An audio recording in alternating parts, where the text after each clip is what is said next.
جوازات يا شيخ، كنت اراجع الجوازات تكريت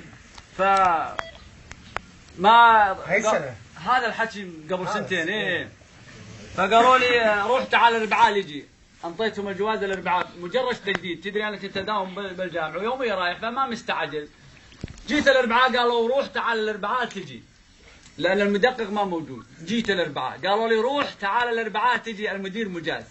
جيت الاربعاء قالوا روح تعال. المهم شيخ بدون مبالغه شهر و7 ايام نصا كل اربعاء اروح لان الطريق عليهم. والله اخر شيء انا افتهمت انه الجواز ضيعوه والمعامله راحت. ما معقول يعني اكو هيك حفاظ.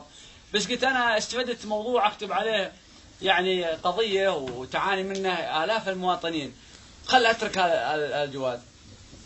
كتبت هذه القضيه قصيده عنوانها قضيه جوازي. فوقتها خابرنا مروان الناجي قال اخوي يريد لغاء ويوم السبت فملزم محرجين انه خلينا لغاء معاك لانه فلا تخيب امالنا او تحرجنا. قلت عندي قصايد كلها نقد على الدوائر يعني وتدري اللغاء مباشر يعني احيانا ما يقدر يعني يتلافون شيء. قال انت سولف بكيفك والوضع كان ايضا يعني يخوف، مو يعني الكل متحاسب على. المهم فاقول كل ما اراجع شغلتي قيد الانجاز وكل ما اجي القى المدقق مجازي.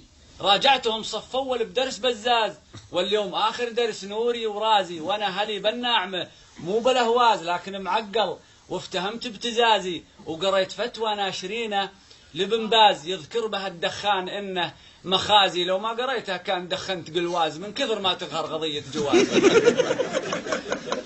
وقريت فتوى ناشرينه لابن باز يذكر بها الدخان انه مخازي. لو ما قريتها كان دخنت قلواز من كثر ما تقهر قضيه جوازي. طبعا طويله قصتي بس بيجاز ودي ابين للجميع انحيازي. انا قصيدي للوطن بل وفمتاز وغيري سكت ويقول ما الله موازي. موبايلي في وضع صامت وهزاز انا استحيل احط نغمه الجهازي. شلون نطرب والمصايب بنجواز انا اعتبر نفسي بقاعه تعازي. واسواق سوداء اشتري النفط والغاز وعاف حقي ولا اصير انتهازي. وامشي مع دروب المهالك بعكاز ابدا ولا اشكي للردي في معازي. واليوم صار الحر للبوم يعتاز وصرنا ضحيه بين محتل وغازي. ابن الحموله منخذل واتبع فاز وكل ما ولانا واحد برجوازي. وحياتنا صارت متاهات والغاز حتى خضع فولاذنا للقزاز. والطيبه ما كل واحد لها حاز الا الذي فعله ورا الطيب جازي. وسلامتكم.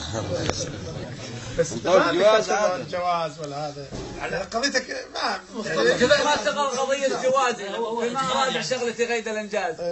يعني بس هذا البيت مو لا لازم تشرح القصيده يلا. اي هو انا يعني تكلمت عن يعني سبب انطوني على الجواز ذاك فعلا ضيعوه بس اعطوني جواز حرف جيم مكانه. بس اسكت.